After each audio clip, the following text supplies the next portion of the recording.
क्या आप भी उन 90% छात्रों में से हैं जो लक्ष्मीकांत की किताब तो खोलते हैं पर 2 पेज पढ़कर सो जाते हैं? मार्च में एमपीपीसीएस और जून में यूपीपीसीएस। अगर अब भी आप रीडिंग कर रहे हैं तो यकीन मानिए आप कंपटीशन से बाहर हो रहे हैं। बट अगले 10 मिनट में मैं आपको पॉलिटी के वो 40 फैक्ट्स याद करवा दूंगी जो इन दोनों एग्ज़ाम में बार बार रिपीट होते हैं। आज से शुरू हो रही है हमारी द आर्टिकल मैप 395। अगर आप वर्किंग प्रोफेशन हैं, हाउसवाइफ हैं या ऐसे स्टूडेंट हैं जिन्हें मोटे नोट से डर लगता है तो ये सीरीज़ आपके लिए संजीवनी बनने वाली है। समझिए हम इस सीरीज़ में करने क्या वाले हैं। अगले कुछ दिनों में हम संविधान के आर्टिकल 1 से लेकर 395 तक का पूरा सफ़र तय करेंगे। आपको इससे क्या क्या फ़ायदे होंगे, हम यूपी और एमपी के कॉमन सिलेबस को एक साथ कवर करेंगे।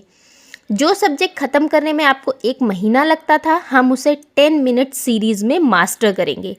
मेरा फोकस सिर्फ उन पॉइंट्स पर होगा जो 2026 के नए पैटर्न के हिसाब से मोस्ट प्रोबेबल है। सबसे पहले बात प्रेम्बल की यानी कि प्रस्तावना की। इसे संविधान का परिचय पत्र यानी आईडी कार्ड कहा था N.A. पालकीवाल ने। अब स्पीड बढ़ाते हैं और ध्यान से सुनिए। प्रस्तावना का विचार लिया गया अमेरिका से, इसकी भाषा ली गई ऑस्ट्रेलिया से, इसका आधार है उद्देश्य प्रस्ताव यानी ऑब्जेक्टिव रिजोल्यूशन जिसे नेहरू जी ने 13 दिसंबर 1946 को पेश किया था।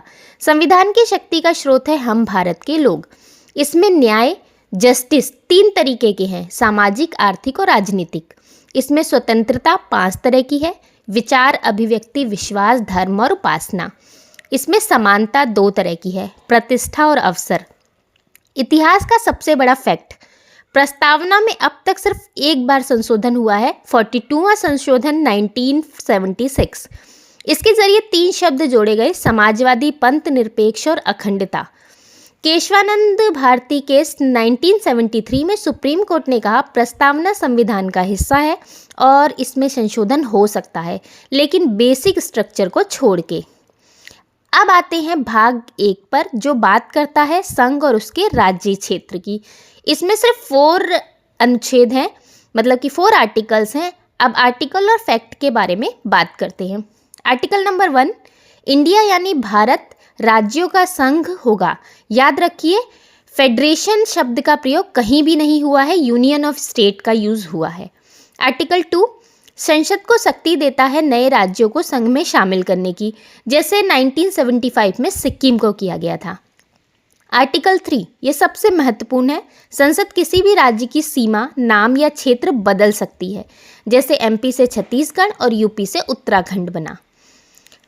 शर्त यह है कि आर्टिकल 3 के लिए राष्ट्रपति की पूर्व सिफारिश जरूरी है। आर्टिकल 4 कहता है कि आर्टिकल 2 और 3 के तहत किए गए बदलाव साधारण बहुमत से होंगे। इसे आर्टिकल 368 की तहत संविधान संशोधन नहीं माना जाएगा। अब एग्जाम स्पेशल कनेक्ट करते हैं हम लोग। फजल अली आयोग 1953 इसकी सिफारिश पर 14 राज्य और 6 यूनियन टेरिटरीज बनी। इसी के तहत 1 नवंबर 1956 को मध्य प्रदेश और उत्तर प्रदेश पुनर्गठन की नींव मजबूत हुई।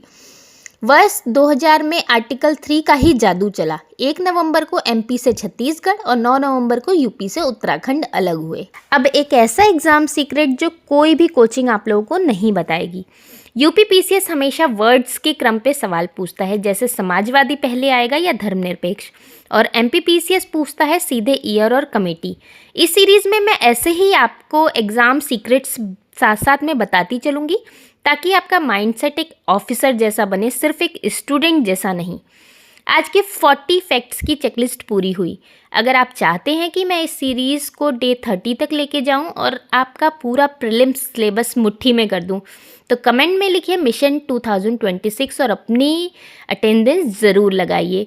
इस सीरीज़ में आपको दोबारा रिवीजन करने की ज़रूरत नहीं होगी। बार बार इस सीरीज़ को कान में हेडफोन लगा के देखिए, आपको फैक्ट्स बहुत जल्दी लर्न हो जाएंगे। कल मिलते हैं मौलिक अधिकार और नागरिकता के सबसे धाकड़ शॉर्टकट के साथ। तब तक के लिए पढ़ते रहिए और ऑफिसर बनने की तैयारी जारी रखिए। तो आज के लिए बस इतना ही। Thank you, thanks for watching success मंच।